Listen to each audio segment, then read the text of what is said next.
আসসালামু আলাইকুম। আজকে আমি আপনাদের সাথে মজাদার হাঁসের মাংসের একটি রেসিপি শেয়ার করব। যাদের হাঁসের মাংস মজা হয় না বা হাঁসের মাংস রান্না করার পরও গন্ধ থেকে যায়, খেতে পারেন না, তারা আজকে আমার এই রেসিপিটি অবশ্যই ট্রাই করবেন।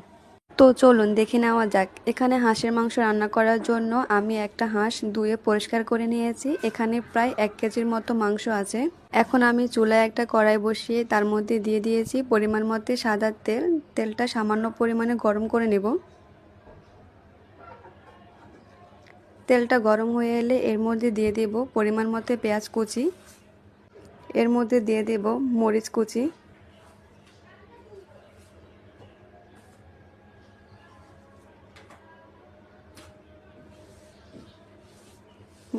মরিচ কুচি দিয়ে নেড়ে চেড়ে এটাকে হালকা করে ভেজে নেব।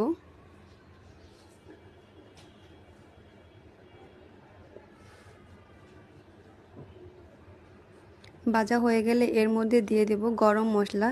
গরম মশলা দিয়ে এটাকে আরও একটু নেড়ে চেড়ে নেব।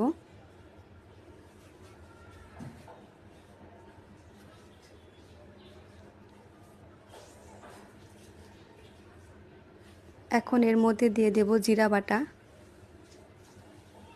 দিয়ে দেব আদা বাটা।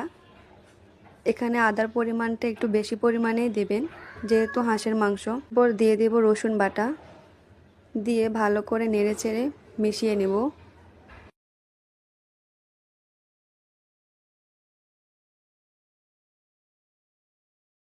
মিশিয়ে নেওয়া হয়ে গেলে এর মধ্যে দিয়ে দেব পরিমাণ মতো লবণ,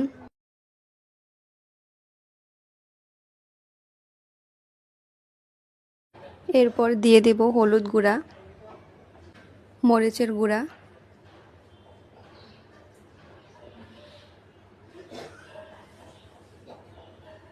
দিয়ে ভালো করে মশলাটার সাথে মিশিয়ে নেব। মিশিয়ে নেওয়া হলে এর মধ্যে দিয়ে দেব সামান্য পরিমাণে পানি। পানি দিয়ে এটাকে আবারও নেড়ে চেড়ে ভালো করে মিশিয়ে নেব। এরপর আমি এটাকে 4 থেকে 5 মিনিটের জন্য ঢাকনা দিয়ে ঢেকে রাখবো।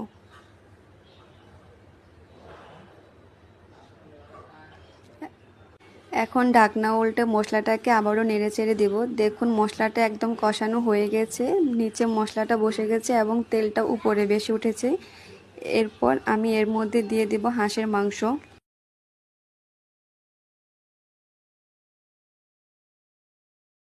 হাঁসের মাংস দিয়ে এটাকে ভালো মতো নেড়ে চেড়ে মিশিয়ে নেব।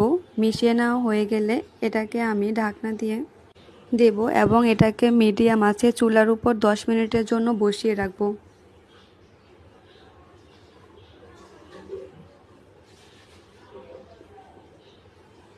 ঢাকনা খুলে দেখুন মাংস থেকে যথেষ্ট পরিমাণে পানি বের হয়েছে। এখন আমি মাংসগুলোকে আরও একটু নেড়ে চেড়ে দিচ্ছি।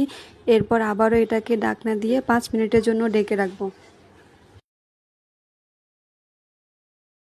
এখন ঢাকনা উল্টে দেখে নেব। আমি এখানে মাংসটাকে 20 থেকে 25 মিনিট ধরে কষিয়ে নিয়ে হয়ে গেলে এখন আমি এর মধ্যে অ্যাড করে দিচ্ছি গরম পানি।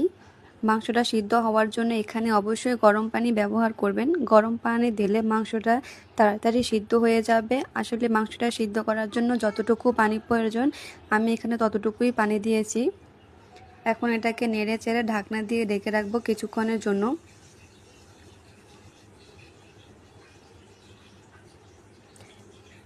ঢাকনা উল্টে এটার মধ্যে দিয়ে দেব আলু। আপনারা চাইলে আলুটা নাও দিতে পারেন। আলু দিয়ে এটাকে আরও একটু নেড়ে চেড়ে নেব।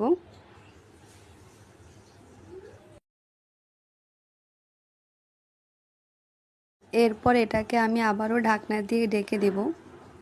ঢাকনা উল্টে মাঝে মধ্যে একটু নেড়ে চেড়ে দেবেন।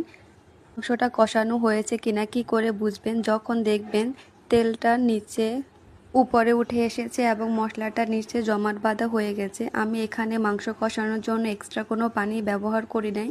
যে মাংস থেকে যে পানিটা বের হয়েছিল সেই পানি দিয়ে আমি হাঁসের মাংসটা খুব ভালো করে কষিয়ে নিয়েছি। হাঁসের মাংস কষানো হয়ে গেলে আপনারা সব কিছু চেক করে নেবেন ঠিক আছে কিনা। এখন আমি এটাকে ঢাকনা দিয়ে দিচ্ছি।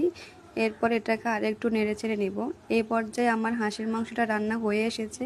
এখন আমি একটা বাটির মধ্যে তুলে নিচ্ছি।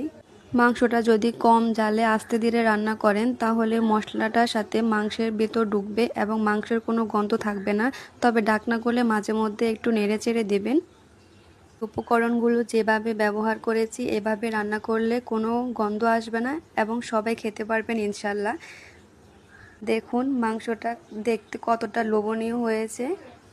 আশা করি আমার আজকের এই রেসিপিটি সবার ভালো লাগবে। সবাই ভালো থাকবেন, সুস্থ থাকবেন। সবাইকে আল্লাহ হাফেজ।